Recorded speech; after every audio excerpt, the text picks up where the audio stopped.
And earlier, I spoke with the United Nations' Leilani Farha. She's their special rapporteur on the right to housing. And I started by asking for her take on how urbanization is impacting homelessness. Well, with urbanization, we have seen increasing levels of homelessness for sure. And part of that's just simply because housing has become unaffordable in many cities around the world.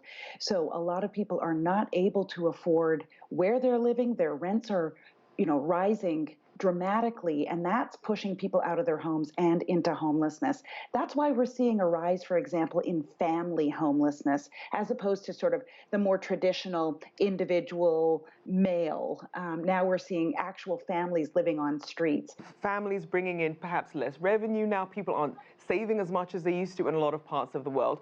Just how close is the average person to becoming homeless? Well, I mean, there are, lots of stories out there of, where it's said that people are very, living on the edge.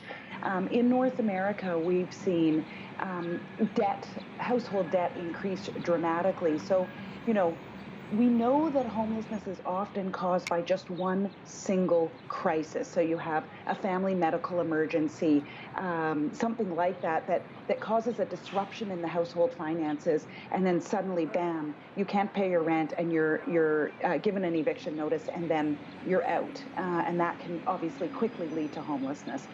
So people are living on the edge, and because housing has become so unaffordable, that puts, of course, increasing pressure on households. We've seen dramatic rises in the cost of housing, but we haven't seen dramatic rises in income levels. So incomes are sort of stagnating or remaining stagnant, whereas housing costs are escalating, and that can put tremendous pressure on a family. And looking at health crisis, obviously the opioid epidemic in the US, how has that impacted homelessness in the United States? What's of real concern to me is the response. We're seeing a law enforcement response to what is, in fact, in my opinion, a human rights crisis, a housing crisis, a health crisis, and a human rights crisis. And I would expect the response to be one where we're really trying to ensure human dignity. But instead, what we're seeing is, in both cases, with respect to the opioid crisis as well as the homelessness crisis, we're seeing a law enforcement and sort of criminal justice response. I think that's inappropriate. I think these are human rights issues that require and demand human rights responses. And as you look at the sort of investments people are making, whether it's in deterring or helping, we're seeing people investing in these benches that have bars across them so that homeless people can't sleep there. There was a city in West Palm Beach near an event center that was having like a very aggravating music blaring on a loop so that people wouldn't want to stay there. How concerning is that people are investing in those sort of things, and what could they be investing in instead to combat homelessness and actually help and support this population? Those methods of getting people to move along are cruel, in my opinion. I think it's cruel treatment. What's the idea there? Where should homeless people live? They don't have homes. They have nowhere to go. Shelters are to the maximum and often not the most friendly places for people living in homelessness. So I find those measures extraordinarily cruel.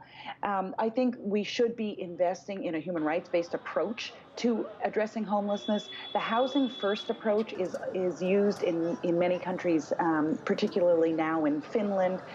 That's an approach that gets people into housing before anything else, and then provides people with supportive services so that they can get back on their feet and live a life of dignity and with autonomy. Now, we are seeing some private companies at least trying to help. A company called Hand Up here in Washington, D.C., because people are now going cashless and don't have as much free cash to give. Now they've made an online payment service so that you could perhaps give to individuals or nonprofits that support them. But then you also have people who just don't want to give to the homeless. They have a lot of preconceived notions about whether they are pretending, whether they're choosing to stay there.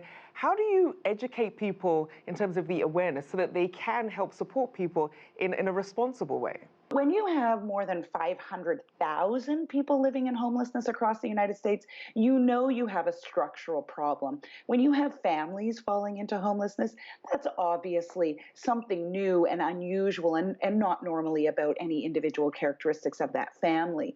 So I really urge people to, when they're walking down the street, to look at homeless people entirely differently, to look at them as the failure of governments to do what governments are meant to do and obliged to do under international human rights law. So, in other words, a homeless person is a failure by the state, the failure of the state to do what they should be doing, enacting appropriate policies that don't lead to homelessness. So I like to try to get people to think entirely differently about it. But if governments were doing more and really understood that this is a human rights issue of the highest order and an urgent matter, I think we'd be in a different place today.